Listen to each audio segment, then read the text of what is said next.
Oi gente, tudo bem com vocês? Hoje eu vou falar sobre a mulher da Idade Média. Vou mostrar alguns processos, da mulher da Idade Média. Inclusive vou falar sobre as resistências, tá? Que tinha resistência, inclusive eu vou falar no final do vídeo. E vamos começar. No Império Romano, as mulheres eram, digamos assim, inferiores naturalmente. Sua função, na verdade, era cuidar da família, cuidar do marido, cuidar do filho, cuidar da casa, assim, tarefas domésticas e apenas isso. E assim, mesmo elas tendo uma posição superior, em alguns casos, elas ainda não tinham tanta autonomia assim. Politicamente falando, o casamento, na verdade, ele era uma questão de destino, tá? Assim, não era uma coisa de Deus ainda, mas era uma questão de destino. Então, o que as mulheres não podiam fazer? As mulheres, elas não podiam exercer cargos públicos, as mulheres não podiam se divorciar. Então, assim, elas tinham realmente pouca autonomia mesmo. E elas também não podiam falar nos cultos. Então, assim, totalmente censurado. A igreja no século IX, entre o século IX e o XIII, elas acabaram se enfiando nos casamentos. Sim, elas acabaram se enfiando nos casamentos, transformando em sacramento. Então, assim, a igreja é totalmente enxerida. E aí, o que acontece? Desde o Império Carolíngio, que eu tinha explicado pra vocês antes, os religiosos, eles acabavam vendo o casamento como se fosse uma bênção. E assim, deixa eu falar uma coisa pra vocês.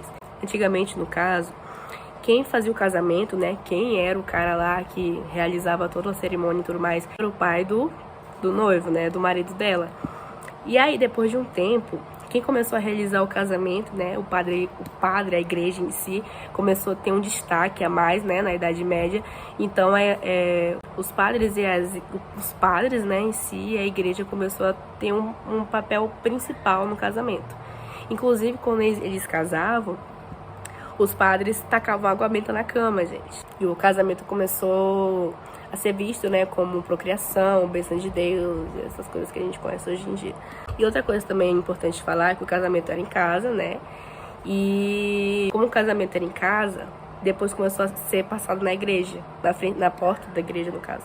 Aí vem a questão do vestido branco e tudo mais, mas o vestido branco, no momento, agora não é oportuno falar, mas vai ter um vídeo aqui que eu vou falar sobre isso. Então, assim, o feminino, a mulher, ela era, digamos assim, frágil, de acordo com essas pessoas. Então a gente acaba vendo uma misoginia nessa questão.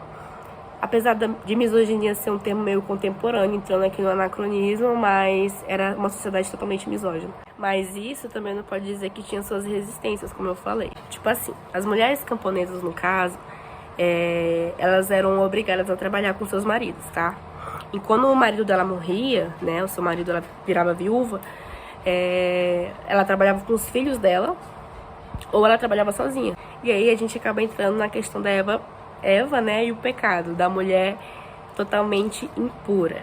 Então, assim, a imagem da Eva nos textos, medievais, na Bíblia e tudo mais, a gente vê que é como se fosse uma punição divina. E a imagem dela, ela é totalmente moral, uma coisa assim, totalmente moral, que você não pode ser como a Eva, e sim como a Maria. E essa coisa aí de Eva pecadora, que comeu a maçã, comeu a pera, a uva, sei lá, que diabo foi, vem através do Agostinho de Hipona, tá? Então, assim, essa ideia do pecado não foi uma ideia divina, e sim através de um homem que era um filósofo, que um dia talvez eu vou explicar isso pra vocês. E aí entra a questão da Virgem Maria, que na verdade ela é uma idealização de mulher. E outra coisa, eu vou aqui citar duas escritoras que atualmente, contemporaneamente dizendo, os historiadores, principalmente os medievais que a gente fala, tipo, eu não sou ainda, mas eu ainda vou ser, que estuda muito duas escritoras, que são a Cristina de Pizan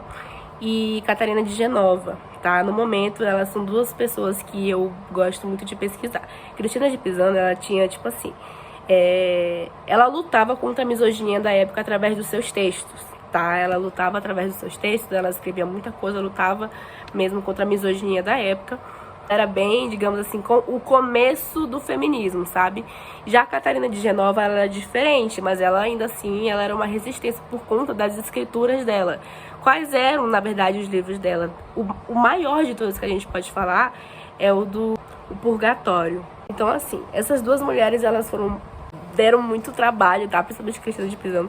Ela teve muito trabalho, as pessoas tiveram muito trabalho com ela, mas foi as resistências, assim, que eu achei importante, foi importante aqui trazer pra vocês. E eu espero que vocês tenham gostado, curte, comenta, compartilha. Se tiver alguma ideia de vídeo, pode colocar aqui embaixo nos comentários, tá? Que eu vou ler todos. Me sigam nas redes sociais. E é isso, tchau. Vou trazer aqui pra vocês.